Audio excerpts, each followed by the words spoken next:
The newsworthiness of a speech from a presidential candidate, a leading presidential candidate, is not determined by how smart you think your audience is, by your perception of your audience's ability to interpret it responsibly. And that's what Rachel Maddow is saying. You, the audience, can't be trusted to know that this guy might be exaggerating like politicians do. He might be making things up. He might be saying things X, Y. That's not her job. No other politician has ever done that. Right. And that's not her job. That's the audience's job. Insulting. That was Emily Jaczynski, a conservative guest on Fox. She appeared on Howard Kurtz's Media Buzz show and bashed MSNBC for not carrying a recent Donald Trump speech live. MSNBC explained the decision by saying Trump was articulating his usual list of grievances and was not making any news. Jaczynski said the decision on whether to watch Donald Trump live should have been left to the television viewing audience, and that MSNBC's refusal to broadcast Trump was a bad decision and strange. Well, here's what is really strange in a delightful way. Another guest on Fox torched the conservative and ridiculed the right-wing talking point. Watch. I'm wondering if Emily would think it's insulting that Fox News in the past has decided on occasion not to cover a Donald Trump rally or speech. That has been happening in the past. And, you know, I love people who just want to throw that out there and say the editorial decision was supposed to be this. Editorial decisions are made for all kinds of reasons. And MSNBC feels that their viewers probably didn't want to see what maybe they felt was going to be the same old grievances or some lies. Wow, that was Liz Clayman. Somebody should do a public welfare check on Clayman after that appearance bashing conservatives. And to do it on Fox? Talk about courage. Perhaps Clayman never wants to be on Fox again. Anyway, Clayman rightfully pointed out there are all kinds of reasons not to carry a particular speech live. And when Donald Trump has claimed, as he has recently, that only third world nations indict former leaders, that's not true. Clayman pointed out a variety of examples from France, Israel, and Italy.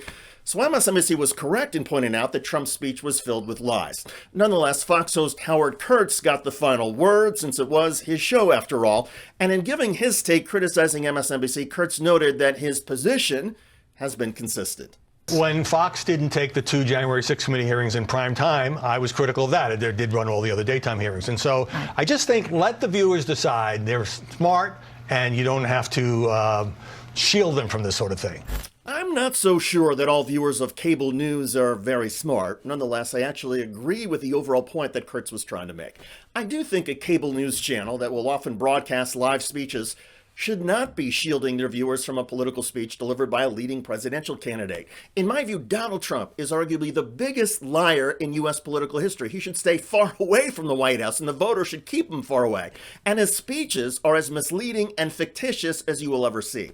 However, when Donald Trump lies and makes outlandish claims, that is still part of the national discourse that we should be having and consuming in real time. Rachel Maddow and others at MSNBC are perfectly equipped to interrupt or voice over a speech and point out when something has been said that is not true.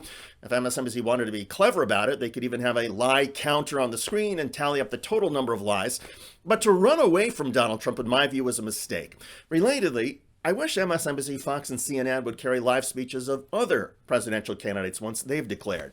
Let your viewers see and hear a wide variety of candidates and voices in real time. And again, fact check them all. Again, it's easy to do technically, and if a cable news channel is confident in its own credibility, have your main anchor interrupt during or right after each lie, point out the lie, then analyze why a candidate is delivering that lie. That would be an interesting and compelling broadcast to watch, but I fear the cable channels have decided not to be bothered. That approach is lazy and increasingly partisan, and it takes away from the mission of live broadcast news, which is to let your viewers see events unfold as they happen, with your main anchor serving as a tour guide, providing context, analysis, and facts in real time. Put it all out there at once. I think we would all be better served to see the lies in real time. Tell me your thoughts in the comment section. By the way, a leading Republican in the Tennessee State House recently walked out of a live television interview. Check out that video at the link below.